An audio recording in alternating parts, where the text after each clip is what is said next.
des fois Yves Laverne. C'est ça. Je crois que c'est... voilà, le NHE aide. Le C'est NHE Yves aide. Laverne. Bon, maintenant, C'est ça. j'ai arrêté d'insister parce qu'il y a les deux, voilà, les gens se trompent une fois sur deux, mais à l'origine c'est Laverne. Alors c'est une consonance occitane. Aussi, en fait, Laverne, deux mots, c'est, dans un pré c'est une combe, c'est un creux en fait. Alors que Lavergne, l'Ouvergne, en occitan, c'est l'arbre qui pousse au bord des ruisseaux. Donc voilà, c'est la petite différence, n'est-ce pas? Voilà. C'est pas la même chose. C'est une contrée comme ça parce qu'on a aussi un autre conteur qui a aussi un nom, on ne sait pas trop comment prononcer. On en parlait encore hier soir, en Paquier, Pasquier. Si on entend de Fribourg, c'est Paquier. On calcule un pâturage à sa surface parce que un pâturage comme celui-ci, qui a plus d'hectares de pierre que d'herbe, les hectares ça veut rien dire. On dit c'est un pâturage qui fait par exemple 40 paquiers, ça veut dire qu'il y a de l'herbe pour 100 jours pour 40 vaches. Un paquier c'est de l'herbe pour 100 jours pour une vache. Et quand on parle de paquier, on sait tout de suite quelle bête, quel troupeau on va pouvoir mettre dessus. Okay. Alors que si on disait les hectares, ça voudrait juste rien dire du tout parce que voilà, il y a une grande partie qui est inculte. Donc voilà. Donc c'est une unité de mesure qui change d'un pâturage à l'autre. On peut trouver un pâturage, un beau pâturage où il y a de la bonne herbe. Qui fait le quart de ce pâturage, puis il aura aussi 40 paquiers comme celui-ci. Donc voilà, donc tu as un nom vraiment pour ton métier. Et nos armoiries, c'est 3 monts avec 3 trèfles. Voilà, donc, avec de l'herbe. À l'honneur de Dominique, je vais vous raconter l'histoire d'un berger, mais pas comme les autres. Un berger qui a été plus malin que le roi. Il était une fois, puisque toutes les histoires commencent par il était une fois. Il était une fois un roi. On en parlait tout à l'heure. Un roi, mais qui était riche comme la mer. Au temps où la mer était riche. C'est vous dire s'il y a longtemps. Et ce roi avait une fille belle, mais poulide. Belle, en occitan, ça se dit poulide. Poulide comme le jour, belle comme le jour. Tellement belle que tous les hommes qui la voyaient, tous les garçons qui la croisaient, en tombaient amoureux sur le champ. Et tellement ils en tombaient amoureux que la plupart en perdaient l'envie de boire, mais d'autres en perdaient même l'envie de manger. C'est-à-dire si elle était vraiment belle, si elle était poulide. Mais son père, le roi, ne voulait qu'une chose, qu'elle se marie au plus vite, afin qu'une descendance voie le jour et que son royaume soit préservé, quoi. Alors il a fait savoir dans toutes les régions d'Occitanie, au son des tambours et des trompettes, que tous les hommes en âge de se marier devraient se présenter au château le jour dit, que la princesse apparaîtrait et qu'elle choisirait parmi eux l'heureux élu, évidemment. Le jour dit, le jour annoncé, dans la grande salle du château, il y avait tous les hommes les plus riches, forcément du pays, les plus riches et les plus bourrutes, les plus laids, les plus... mais... Et le dernier qui est arrivé, ça a été un petit berger, un petit pastre. Nous, en Occitan, là-bas, le berger, c'est le pastre. Un jeune pastre, ma foi, qui avait entendu les sons des tambours de trompette, ce que le roi avait fait annoncer, mais il savait très bien que simple berger, jamais une princesse ne le choisirait pour se marier, mais après tout, il ne s'était pas interdit qu'il aille voir, on lui avait dit qu'elle était tellement belle, tellement polie, autant qu'il se rende compte. Il a laissé son troupeau de brebis derrière le château, dans le grande prairie là-bas, ne t'inquiète pas. Et le dernier qui est rentré, donc, c'était ce petit pastre, ce petit berger. On a fermé la grande porte, et lui, il est resté dans le fond de la salle. Personne n'a fait attention à lui avec ses habits de berger. Les riches étaient là, qui se regardaient, espérant que ce serait lui qui serait choisi à la place de l'autre, quoi. Donc, mais voilà qu'un silence s'est fait, le rideau du fond s'est écarté, le roi est apparu dans ses habits de roi, accompagné de la princesse dans ses habits de princesse. Je vois, dit le roi, que l'idée de marier ma fille vous a fait venir nombreux. Soit. J'ai dit que pour que marier ma fille, voilà, vous le voyez vous-même, elle a, dans une de ses mains, elle a une pomme tout en or. Donc elle va la jeter parmi vous, et le premier qui l'attrapera sera l'heureux élu. Tous ceux qui étaient là se sont préparés, se sont prêts à attraper cette pomme d'or, mais tous sauf le petit berger. Le petit pastre, quand il a vu cette princesse, on lui avait pas menti, qu'est-ce qu'elle était belle, qu'est-ce qu'elle était poulide, mais il n'a pas osé bouger. Alors voilà que la princesse s'approche et, une première fois, elle jette la pomme d'or en l'air. Évidemment, tous ceux qui étaient là, tu sais, nous là-bas, chez nous, on aime le foot, mais le rugby, comme il aimait le rugby, tu sais, ils se sont tous attrapés, se tirant le nez, les oreilles, tu sais. D'ailleurs, on dit que dans les mêlées, c'est depuis cette histoire qu'ils se tirent le nez, se donnent des coups de pied, mais tellement ils étaient pressés, tellement ils étaient mazettes.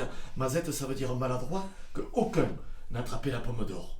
Voilà que le petit berger, sans le vouloir, sans le savoir, hop, il avançait de quelques pas. Une deuxième fois, la princesse jette la pomme d'or en l'air. Encore une fois, personne ne l'a attrapée, tellement pressée, Mazette se tira le nez, mais le petit berger, sans le vouloir, sans le savoir, s'est retrouvé au milieu de la salle. Une troisième fois, la princesse, jette la pomme d'or, et voilà que...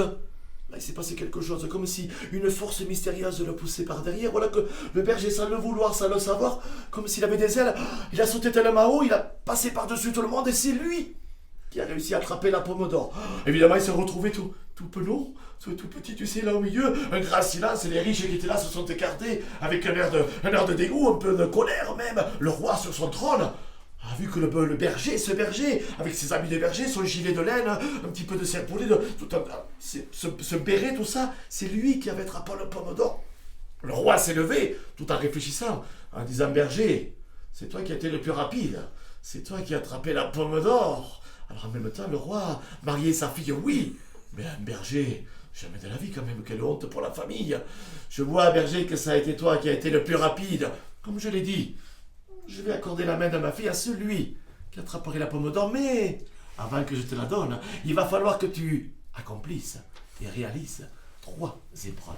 Et si seulement tu réussis ces 3 épreuves, alors là, nous verrons ce que nous ferons. Et le roi énuméra les 3 épreuves. Quand il eut fini, le petit berger tremblait comme un voleur. Il était plus blanc que le blanc de son gilet, se disant, mais quelle idée il a eu de quitter son troupeau, de venir voir cette princesse, sa pomme d'or, que jamais il allait arriver, que c'était une chose impossible. Et, ma foi, au moment où il allait partir, voilà que ses yeux ont croisé les yeux de la princesse. Au moment où il allait jeter la pomme d'or et partir en courant, persuadé que jamais il allait réussir les 3 épreuves, voilà que ses yeux ont croisé ceux de la princesse. Et d'ailleurs, ceux qui étaient là, on racontait plus tard que, comme si les petits cœurs s'étaient envolés d'un œil à l'autre, qu'on voit des yeux à l'autre. Et il a relevé la tête fièrement, il a dit, Majesté le roi, sire, demain matin au chant du coq, je serai là, dans la grande cour, et j'accomplirai et tenterai de réussir les 3 épreuves. Comme tu voudras, berger, dit le roi, comme tu voudras. Nous verrons cela demain matin. Et ma foi, là, le roi s'en est allé. Le petit berger, lui, est reparti, est sorti du château. Et voilà qu'en sortant du château, il manqua de faire tomber une vieille femme, avec son grand manteau, vous savez, ces grandes mantes que portaient les vieilles bergères autrefois. Comme il était poli, bien élevé, il l'a attrapé par le bras, lui a demandé pardon, et voilà que cette vieille femme lui a pris le bras et a dit, oh, pastre, de qu'est-ce qui se passe, de qui yo? Que tu travailles, qu'est-ce qui t'arrive? Qu'est-ce que c'est qui te tracasse? Alors le petit berger a raconté les tambours, les trompettes, la pomme d'or, la princesse, les 3 épreuves, quelle idée il avait eu de quitter son troupeau, qu'il aurait mieux fait de rester là-bas, et que... Mais quand même, elle était tellement belle que c'était la plus belle des filles qu'il avait jamais vue, et que si jamais il la revoyait pas, il avait qu'à aller se jeter au fond de l'étang là-bas. Alors cette vieille femme bergère, ou vieille fée, l'a pris par la main et lui dit, mais berger, c'est un jour de chance. Non seulement tu viens de rencontrer l'amour, mais tu viens de croiser ma route. Je ne suis pas une vieille comme les autres. Je suis celle qu'on appelle la Falarella. Je suis la fée des bois. Alors berger, je vois dans tes yeux, oui, de l'amour pour la bergère, mais je vois de l'honnêteté, je vois du courage. Alors je vais faire quelque chose pour toi. Et voilà que cette vieille fée a ouvert son grand manteau et elle a sorti un petit pipeau de noisetier, comme ceux que se fabriquaient les bergers autrefois, au temps du pâturage, pendant que les brebis étaient en train de manger. Tiens, berger, prends ce petit pipeau, garde-le avec toi, ne le perds pas. Quand tu seras dans le besoin, tu le portes à ta bouche et tu siffleras 3 fois et tu verras ce qu'il arrivera.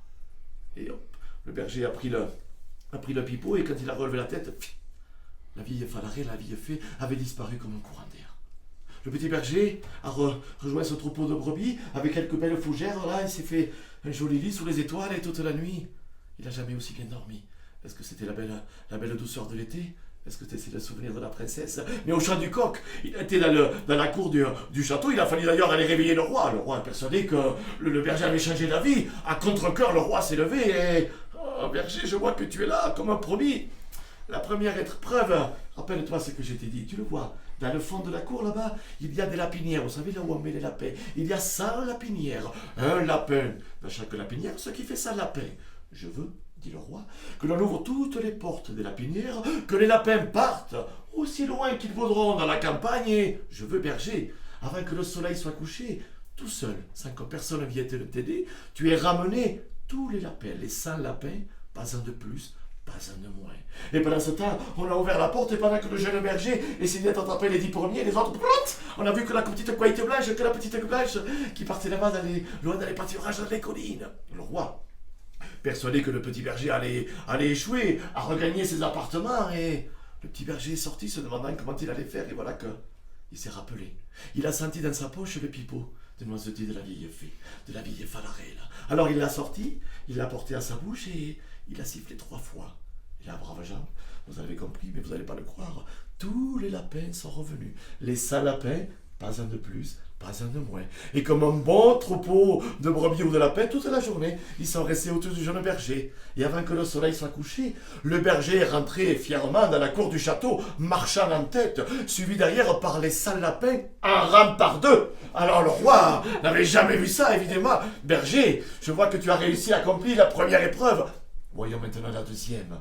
Viens avec moi. Nous allons monter là-haut dans le placard. Le placard, c'est le grenier. Dans le grenier du château, regarde, berger, il y a un gros tas mélangé de petits pois et de lentilles.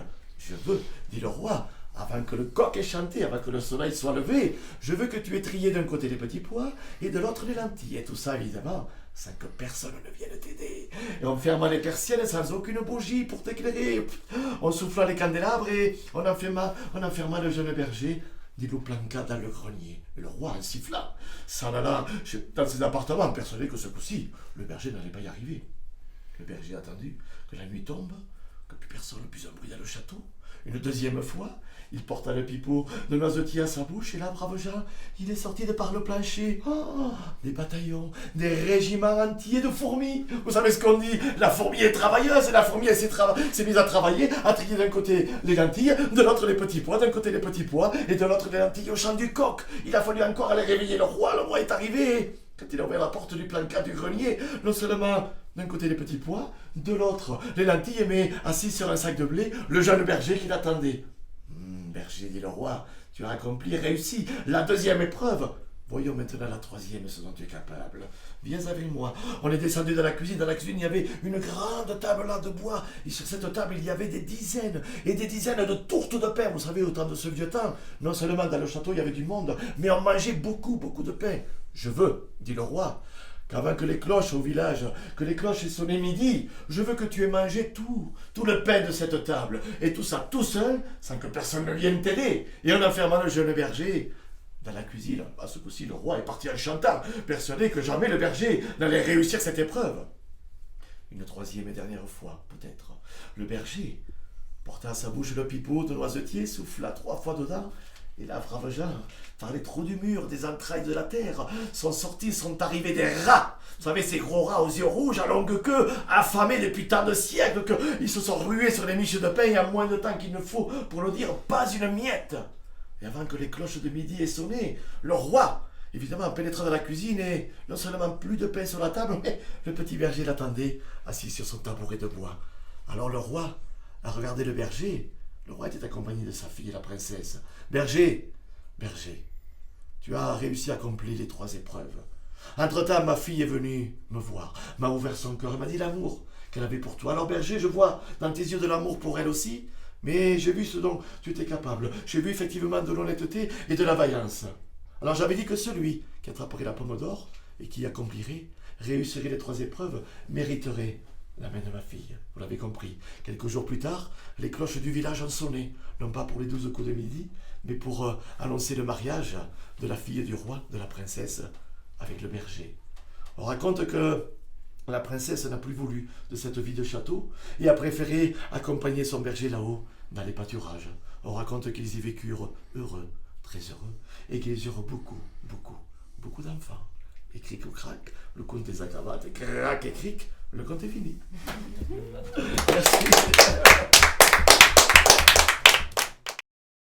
Ça se passe tout en haut d'une montagne.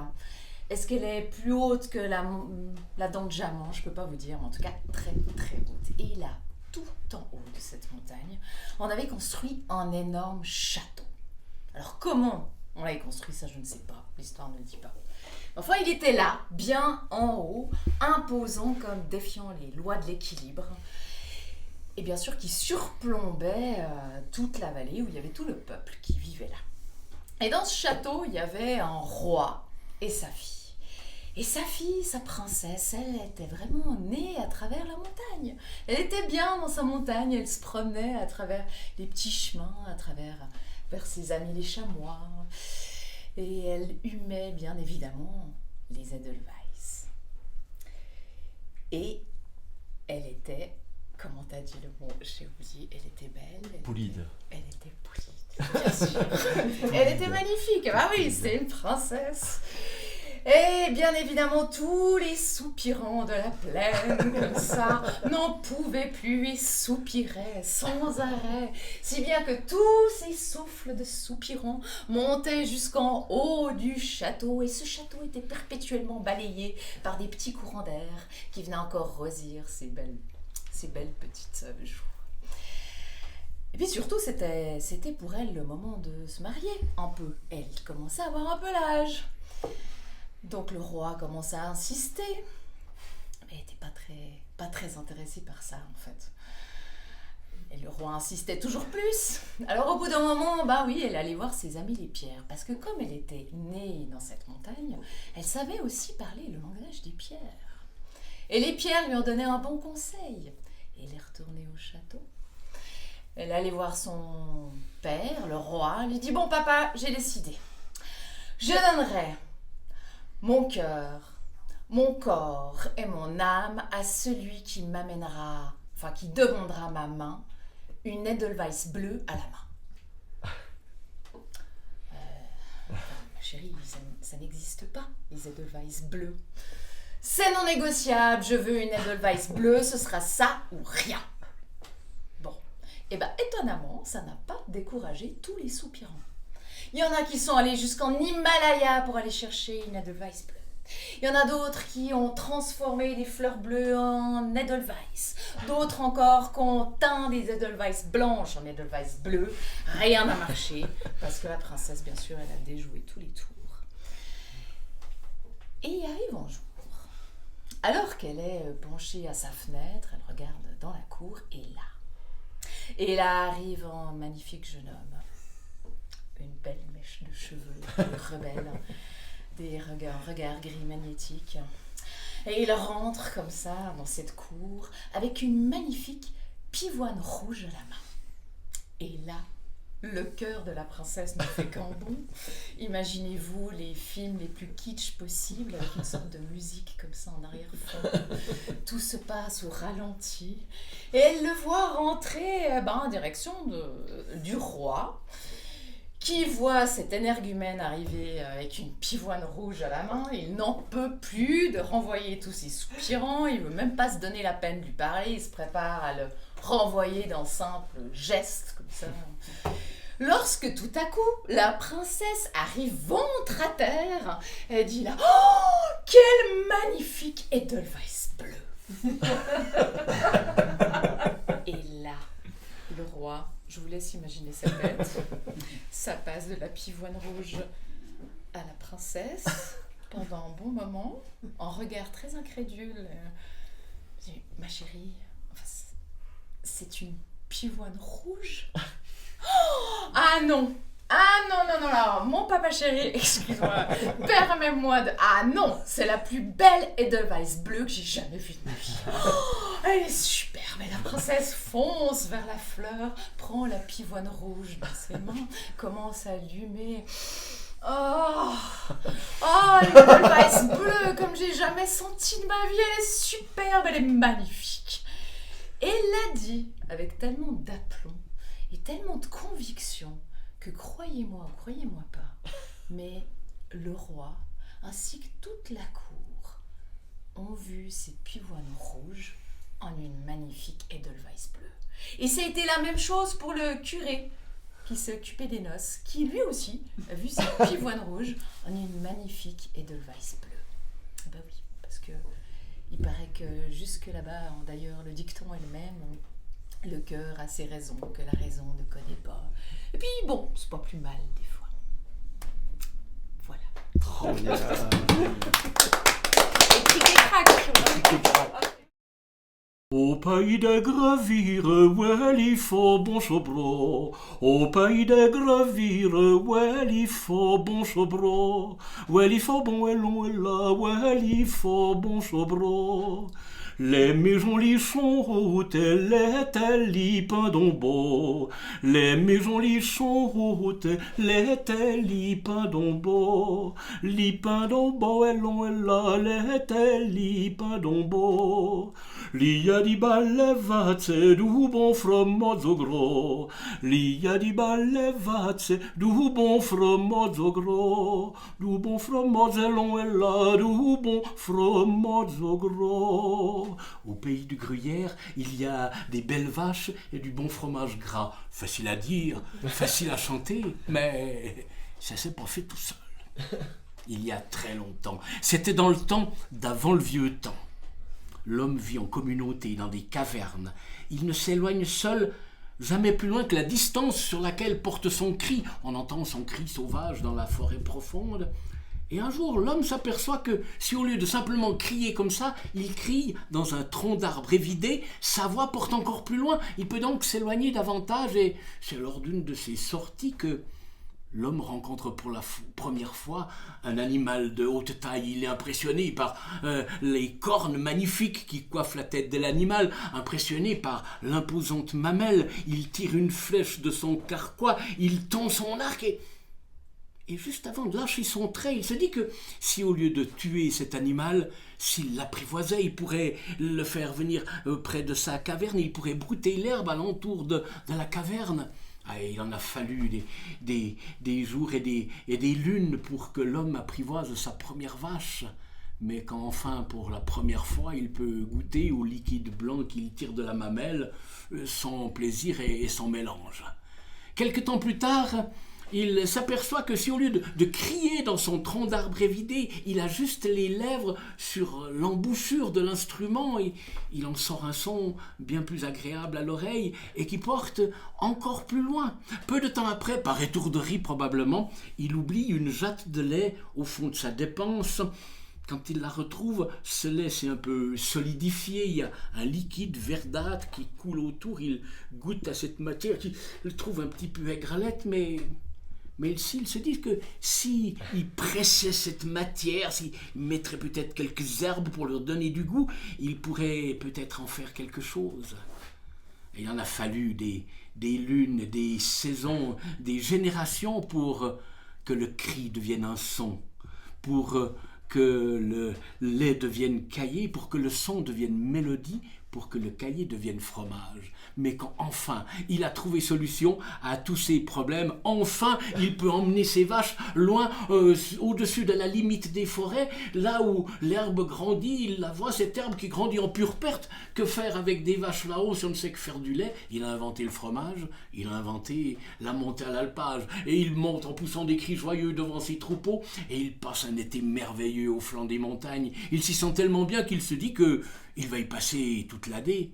Mais quand arrivent les premiers frimas de l'automne, il se dit que tout de même, la grande forêt de plaine est une bonne protection pour passer l'hiver. Alors, il cueille les dernières belles fleurs de l'Alpe pour en décorer le front de ses vaches, et il redescend toujours en poussant des cris joyeux vers la plaine. Et là, il passe un hiver à nul autre pareil. Pourtant, l'hiver a été aussi froid, aussi long, aussi rigoureux, mais chaque jour, l'homme n'a pensé qu'à une chose, il n'a pensé qu'à ce jour de printemps où il pourrait repartir en poussant des cris joyeux vers le flanc des montagnes. Et le temps a passé, des siècles, des millénaires peut-être même. Et un soir, François Larmailly sort de son chalet, il pousse un cri joyeux vers le vallon d'en face, là où Rose, sa bien-aimée, passe l'été dans l'alpage paternel. L'école lui renvoie le son rude de sa voix. Il est tout heureux de se rappeler ainsi au souvenir de la belle bergère. Il rentre dans le chalet, il boit une grande lampée de petit lait, puis il grimpe à l'échelle pour se laisser tomber dans son lit de fougères sèches, et il s'endort aussitôt d'un sommeil profond. Au milieu de la nuit, il est réveillé. Quelqu'un est entré. Il regarde par-dessus les solives. Quelle n'est pas sa surprise de voir 3 hommes, ou plutôt 3 géants, qui s'affairent autour de la chaudière, pleine à ras-bord. Ces 3 géants, il y en a un qui est vêtu de rouge de la tête aux pieds. Il se dit qu'il ne doit pas avoir été allaité par une femme mortelle. Quant au deuxième, habillé de vert, il se tient un petit peu à l'écart. Il se dit qu'il ne doit pas avoir une goutte de sang humain qui coule dans ses veines.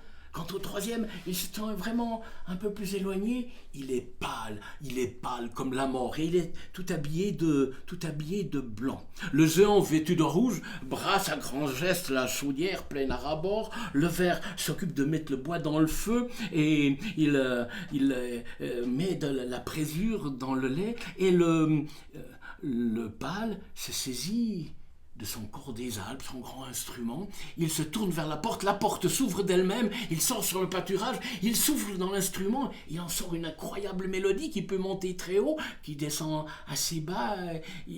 François n'arrive pas à dire si cette mélodie est joyeuse ou triste ou simplement mélancolique. Quand la mélodie, quand l'instrument se tait, le pâle se met à chanter cette même mélodie, et François est ému aux larmes, il voudrait crier pour que ça s'arrête, mais il n'y a plus un son qui sort de sa gorge. Bientôt, la musique finit par s'éteindre complètement. Quand François baisse les yeux, il s'aperçoit que le fromage est terminé et le géant vêtu de rouge a rempli 3 jattes de petit lait. Une est rouge comme le feu, l'autre verte comme les pâturages, et la troisième est blanche comme la neige. Et le géant vêtu de rouge se retourne vers François en disant « François, descends ! Il te faudra choisir et boire à l'une de ces jattes. Chacune peut t'apporter bien des avantages. Descends, je te dis !» François s'approche un peu timidement, et le géant vêtu de rouge continue en disant « Si tu bois à ma jatte rouge, ce sera mon cadeau. Si tu bois à cette jatte rouge, tu seras solide comme un roc. 12 hommes à la lutte ne pourront te résister. Mais en plus, tu auras un troupeau de 100 vaches rouges. » 100 vaches rouges, dit François, ça me pourrait me plaire. Il s'approche, c'est alors que le ver intervient. Attends, François, attends. Si tu bois à ma jatte verte, tu deviendras riche, très riche, immensément riche. Et tu apprendras que c'est avec la richesse qu'on se fait respecter. Et puis, tu apprendras bien vite que la musique des écus est bien plus agréable à l'oreille que les clochettes de 100 vaches rouges. Mais qu'est-ce que 100 vaches rouges? Une tombe malade, tout ton troupeau est perdu. Non, bois à ma jatte verte et tu deviendras très très riche. Et François s'approche un peu comme si on le tirait par les cheveux. C'est alors que le pâle intervient, dit François, sois clairvoyant. Si tu bois à ma jatte blanche, tu n'auras ni la force ni la richesse. Je suis né pauvre. Mais si tu bois à cette jatte, cette mélodie que tu as entendue sera ta mélodie, et elle se répétera de génération d'Armaï en génération d'Armaï. Tu seras aimé, adulé en haute comme en basse gruyère, et bien plus loin alentour aussi. Et en plus, aucun cœur ne te résistera. Ah, se dit François, Rose, ma bien-aimée, est bien récalcitrante à l'idée du mariage. Je veux boire à ta jatte blanche, qu'on me parle plus des 2 autres. Il prend la jatte blanche et il boit à grande lampée, longtemps. Et quand il repose la jatte, tout a disparu. Plus de traces des 3 géants. Il remonte se coucher dans son lit de fougère, il a du mal à trouver le sommeil. Le lendemain matin, un peu mal à la tête, il sort du chalet et il voit l'instrument que le pâle a volontairement oublié, appuyé contre la paroi du chalet. Il prend cet instrument, il souffle dedans et il en sort l'incroyable mélodie qui résonne du pâturage jusqu'aux rochers de la forêt, jusque dans les rochers tout en haut. Le chalet lui-même semble résonner de cette incroyable mélodie. Et l'automne suivant, quelques semaines après la des Alpes, Rose et François se marient et chantent pour la première fois à 2 voix la fameuse mélodie. C'est ainsi que serait né notre fameux rang des vaches. Trop bien. Trop joli.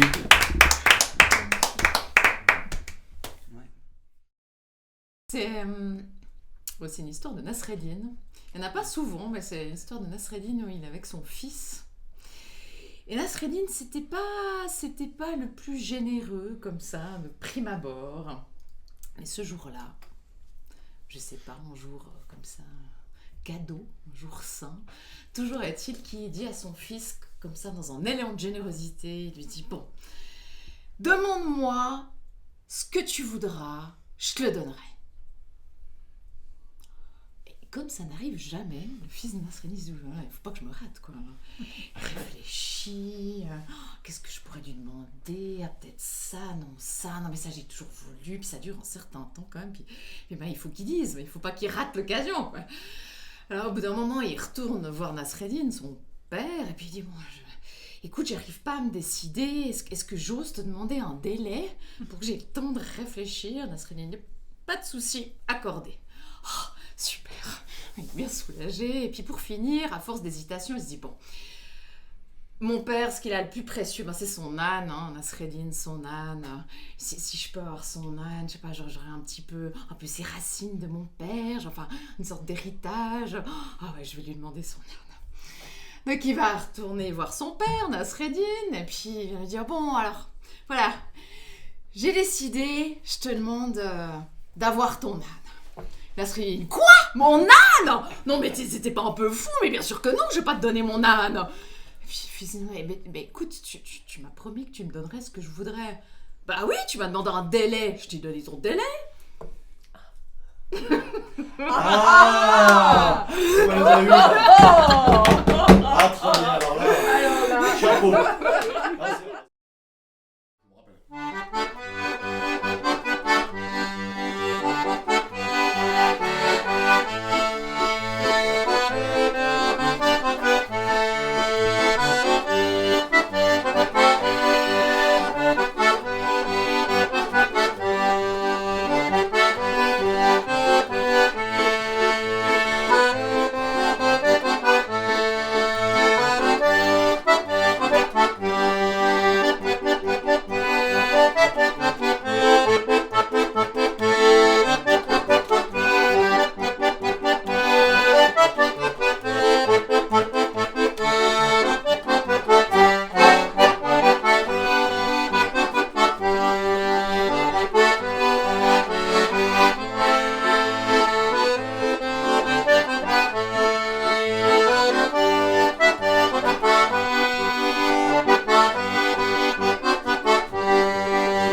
Et voilà.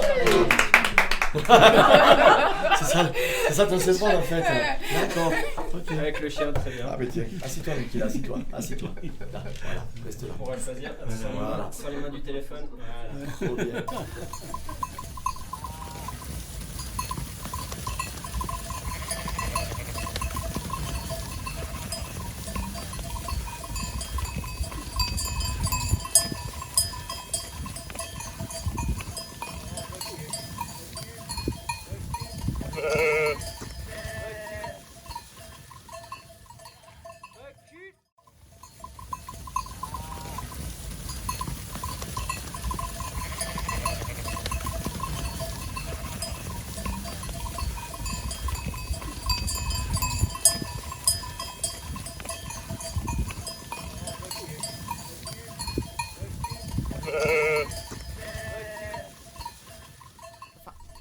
Il y avait bien une vieille vache, un peu efflanquée, qui semblait à peine tenir debout, au point qu'on n'osait même pas la flatter de peur qu'elle s'effondre. Alors, la traire, imaginez. Enfin, revenons... Ah oui, puis surtout, à l'époque, on se posait toutes ces questions, puis... on prenait pas beaucoup de temps, ça finissait très vite par... On classait l'affaire sous le « Oh, là-dessous, il doit bien y avoir quelques diableries !» Et puis, c'en était fait. Enfin, revenons à notre brave Crépin, qui était donc cordonnier ambulant de métier et qui un jour a été justement appelé dans cette fameuse ferme de la Catio pour y réparer quelques godillots. Puis s'installe, comme à son habitude, à la table de la cuisine et se met à son ouvrage. La Catio, elle se trouve justement aussi dans la cuisine, peut-être pour tenir un peu compagnie à Crépin, se met aussi au travail. Elle prend sa fameuse baratte à beurre, la met entre ses jambes, et entre les deux, aucune parole, rien, silence absolu, juste silence perturbé par le fameux tic-tac, tic-tac, tic-tac du beurre que l'on baratte. Tic-tac, tic-tac, tic-tac. Au bout d'un moment, la Catio s'arrête. Elle ouvre la fameuse baratte et elle en sort un morceau de beurre incroyable qu'elle pose sur la table. Crépin dans les yeux, mais énorme en voyant ce beurre. Oh, et là, la Catio referme simplement la baratte et recommence à baratter. Ce qui est quand même très étrange. Parce que pour faire du beurre, il faut du lait. Et Crépin, il entend ce tic-tac, tic-tac. Comme ça, un tic-tac un peu sec, sans bruit de liquide, sans rien. C'est bizarre. Il en est perturbé, il fait n'importe quoi dans son travail. Et tout à coup, je ne peux pas vous dire si c'est après un tic ou un tac, mais à la porte, ça fait toc-toc. La Catio a posé sa baratte. Elle allait répondre à la porte. C'était la Marauda, la voisine de la Catio, qui est venue lui demander si c'était possible d'acheter des œufs. Et alors la Crépin comprend de moins en moins les choses. Mais des œufs. Mais il en était sûr, hein. En venant à la ferme, il n'y avait pas de poules, pas de poulailler, il n'y avait rien. Des œufs. Et là, sa curiosité a commencé à grandir. Il voyait la baratte qui l'attirait. Mais qu'est-ce qu'il y avait dans cette baratte? Et il entendait les deux, là, en train de papoter, comme font souvent les femmes, hein. Il paraît, à la porte. Oui, oh. Et là, il n'a pas tenu. Il a posé son ouvrage. Il est parti jusque vers la baratte. Il a ouvert la baratte et il a vu dans le fond de la baratte, il a vu presque rien. Presque rien, un petit fond de lait, mais ridicule. Et tout à coup, il a vu dans le couvercle, il a vu un petit billet plié en 4. Il a ouvert le billet une première fois, une deuxième fois. Et là, il a vu un langage étrange, des lettres qu'il n'avait jamais vues, des symboles impossibles de comprendre. Même ces langages bizarres, fin au fond de l'Aveyron, c'est même plus simple. Et tout à coup, il entend les pas de la Catio qui revient. Panique à bord, il referme vite la baratte. Le problème, il a toujours le papier dans les mains. Et les pas approchent, il sait pas où mettre le billet. Il finit par le mettre dans sa chemise. Il retourne à la fameuse table de la cuisine et il se remet au travail. La Catio, elle ne remarque rien, elle s'installe, elle prend sa baratte à beurre, la met entre les genoux et recommence le tic.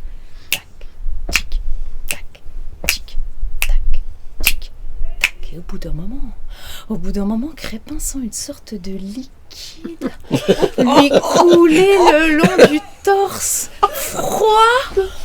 Il se demande bien d'où ça vient et toujours tic, tic, tac, tic, tac. Et le liquide commence à grandir, commence à devenir gluant. Ça commence à le glacer jusqu'aux os. Il regarde à l'intérieur de son chemisier et il voit de la crème.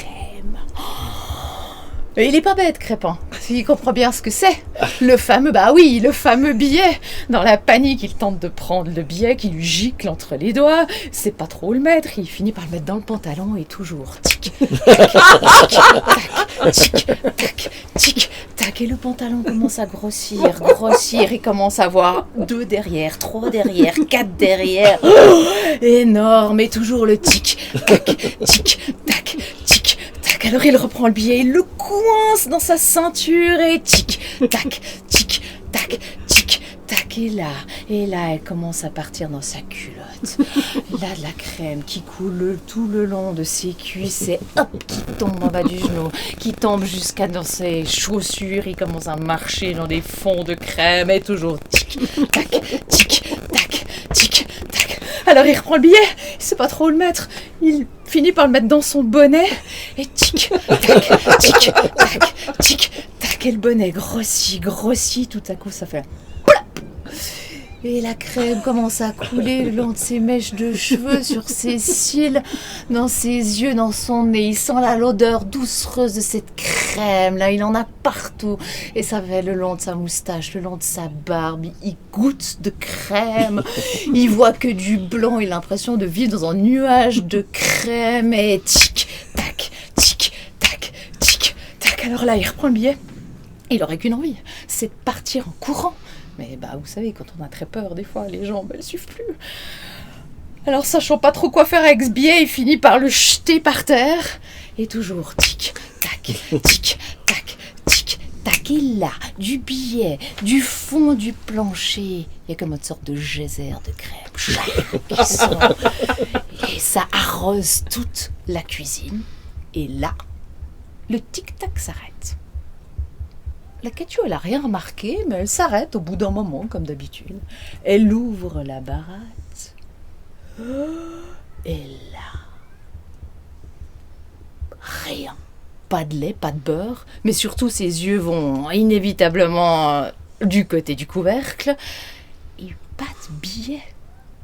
Un moment de stupeur, elle reste paralysée comme ça, et lentement, très lentement, elle tourne la tête vers Crépin, qu'elle voit énorme, boursouflé de blanc, qui ressemble plus à un sérac géant qu'à un cordonnier. Les deux se regardent, pris en faute. Et là, eh ben ouais, passez-moi l'expression, mais dans l'histoire, il y a justement un blanc. C'est pas trop bien ce qui se passe. On raconte qu'au camp des deux n'avait avantage à savoir que ça c'est brut, parce que bah oui, les deux pris en faute, l'une de sorcellerie, l'autre de vol. Il paraîtrait qu'ils se sont arrangés. Parce que quand Crépin il est ressorti de chez la Catio, il avait les habits propres, secs. Peut-être qu'il y aurait un petit truc qui aurait pu trahir l'affaire, c'est quelques traces blanches derrière les pas. C'est tout. La Catio, elle n'a plus jamais vendu de beurre au fameux marché de Bulle. On l'a plus revue. Et d'ailleurs, elle est partie, il paraît, bien avant Crépin, peut-être, probablement, avec son petit billet mystérieux. Quant à Crépin, Crépin, il n'a plus jamais retourné dans la ferme de la Catio, ni dans Touria, et puis surtout, quand le silence du soir s'installe, dans sa tête, pendant des années, ça a résonné le tic. Ah, trop bien. Trop bien. Oui, j'adore ce soir. C'est vrai. C'est dur quand j'ai quelqu'un qui l'a fait.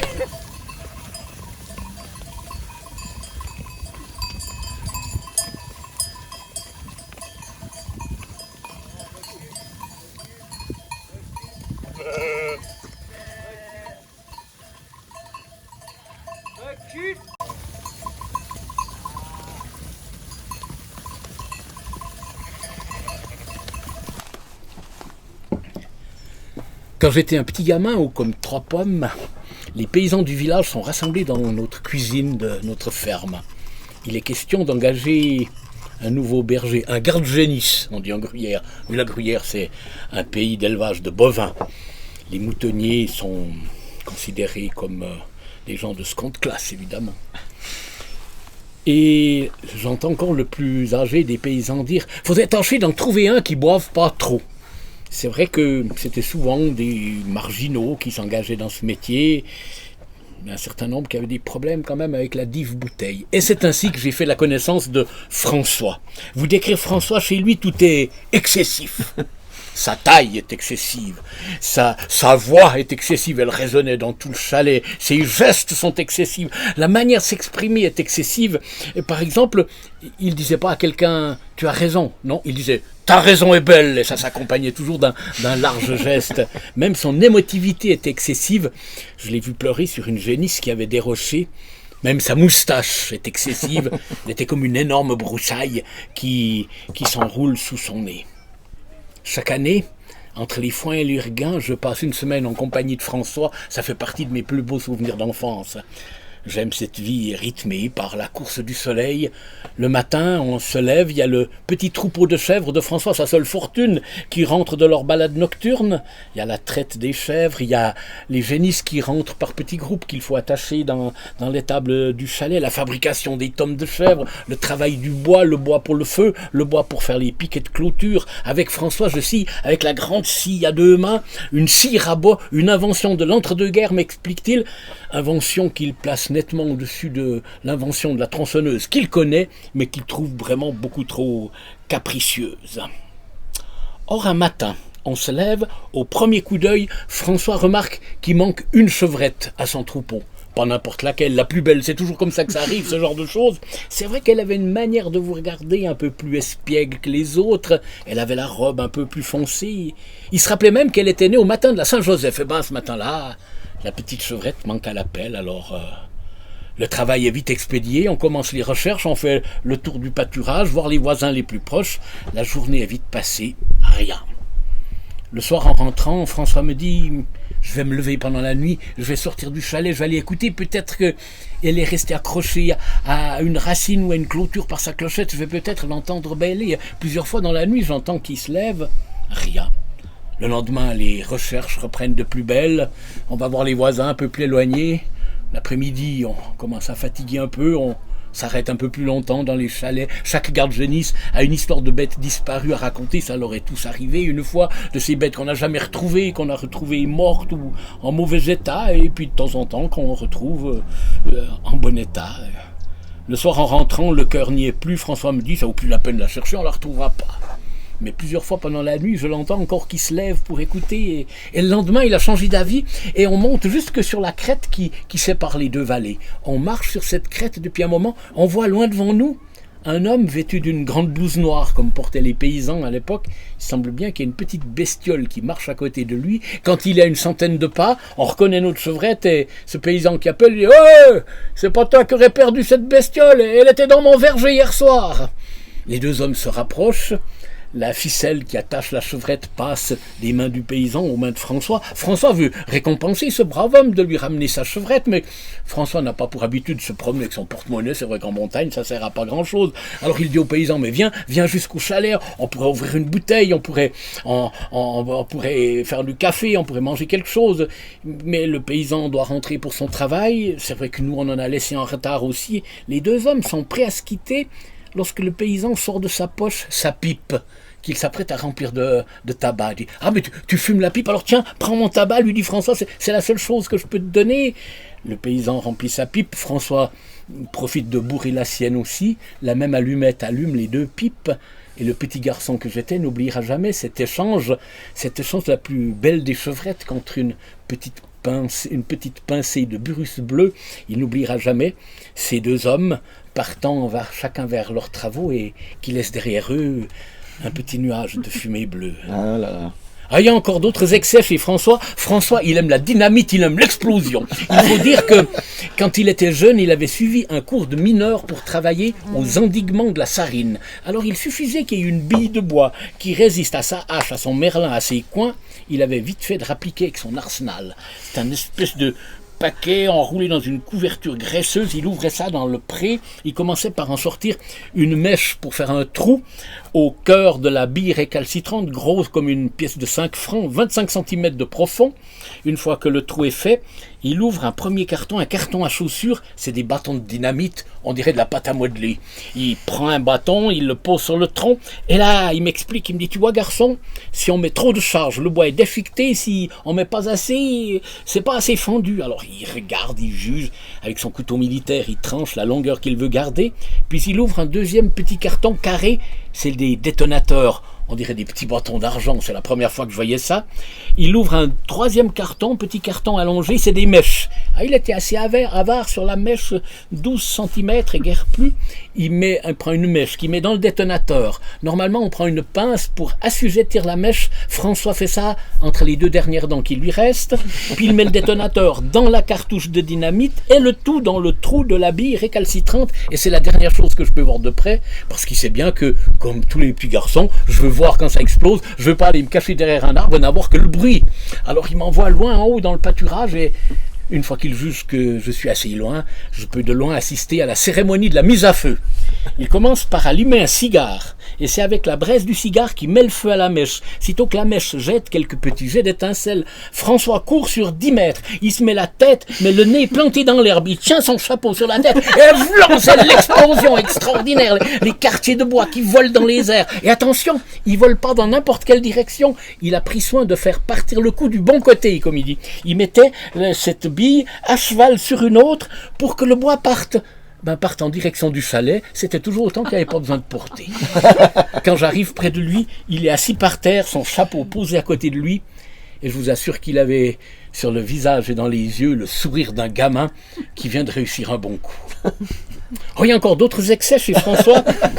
Il y a de temps en temps des excès de vin. Je vous ai dit, on cherchait un garde-génisse qui boive pas trop. François buvait pas trop souvent. Par contre, quand il buvait bien, et puis il n'avait pas le vin petit, le bougre.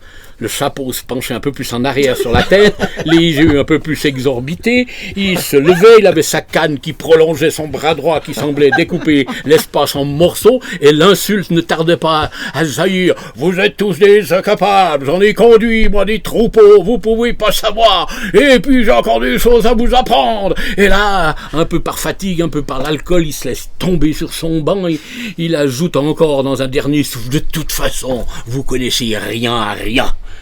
Et là, une nouvelle rasade de vin rouge est filtrée par l'énorme moustache qui a pris la couleur du vin d'ailleurs. Il se repose un moment et là son bâton reprend son envol et c'est parti pour un tour et ça peut durer longtemps parce que il a de l'endurance le bougre. L'année de ses 80 ans, il nous annonce que c'est la dernière année qu'il va faire chez nous. C'était quand même un troupeau de 50 génisses et il y avait 1 heure à pied pour monter jusqu'au chalet, mais il ne quitte pas le métier pour autant.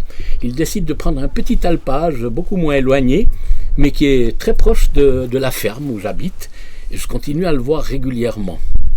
L'automne de ses 83 ans, il descend juste assez vite de son alpage pour aller présenter un jeune bouc de son élevage au marché concours du petit bétail de Bulle. Un bien bel animal, le bouc de François. Tellement bel animal que le bouc a été classé premier de sa catégorie. À 83 ans, à François, je crois bien que c'est la première fois que ça lui arrivait. Ah, il a été fêté, il a été arrosé, le bel animal. Mais il est tellement arrosé que le lendemain, on a retrouvé François mort dans son lit. Il était parti pour le paradis des vastes pâturages et des troupeaux sans fin. On était triste de le voir partir, mais on s'est dit quand même, ce diable d'homme ne pouvait pas partir comme tout le monde. Ce diable d'homme que j'ai eu la chance de connaître. Ah, trop bien, merci. Génial. Dans le pays, dans l'Aveyron, les garçons, c'est les petits tous, et les filles, ce sont les petitounes, ou pitchounes, ou pitchounettes. Il était une fois, encore une fois, Petitou et Petitoune, qui étaient frères et sœurs. Et Petitoune était plus grande, donc, en âge et en taille que Petitou.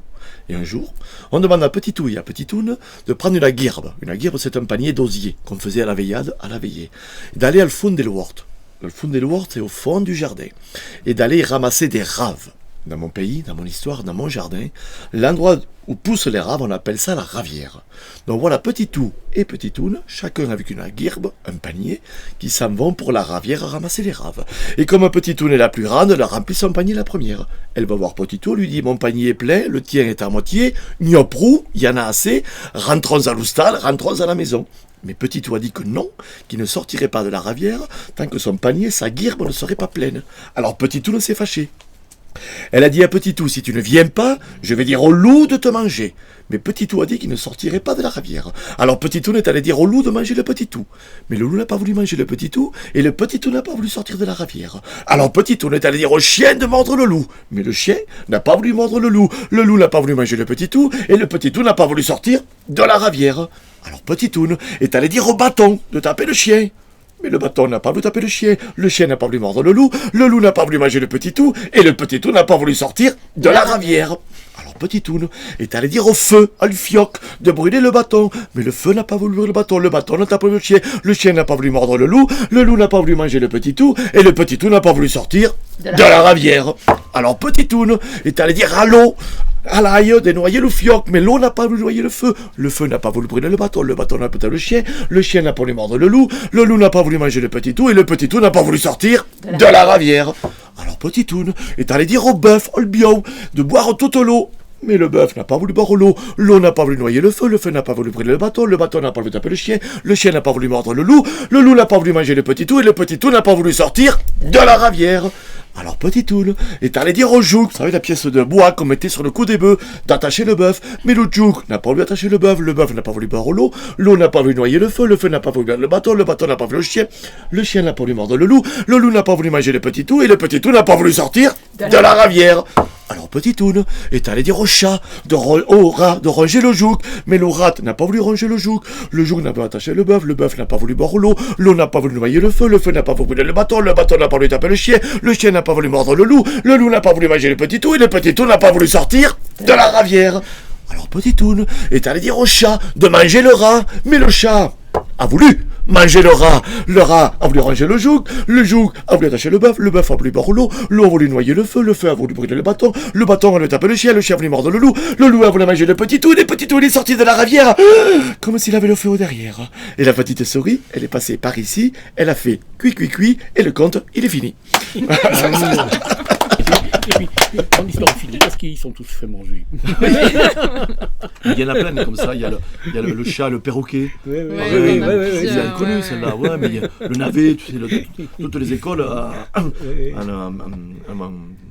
un spectacle scolaire, il y en a beaucoup qui prennent le navet. Alors tu vois tous les gamins qui arrivent, ils se mettent, tout le village tire le navet, quoi. Donc, oui, c'est ça. Puis, à la fin, tout le monde tombe. Et, ah oui, c'est énorme, quoi. Donc, bon, petit raccord. Donc voilà, au temps de ce vieux temps, encore dans ces petits villages d'Aveyron, comme certainement de Suisse, il y avait un curé par église. Maintenant, bon, la plupart des églises sont ouvertes à certaines heures, mais il n'y a plus de curé. Voilà. Quoi qu'il en soit, au temps de ce vieux temps, dans ce petit village, quelque part dans l'Aveyron, là-bas, il y avait encore le curé, il y avait encore le curé. Et entre deux messes, entre deux vêpres, il aimait bien aller voir, comme disait, ses ouailles, aller voir ses paroissiens.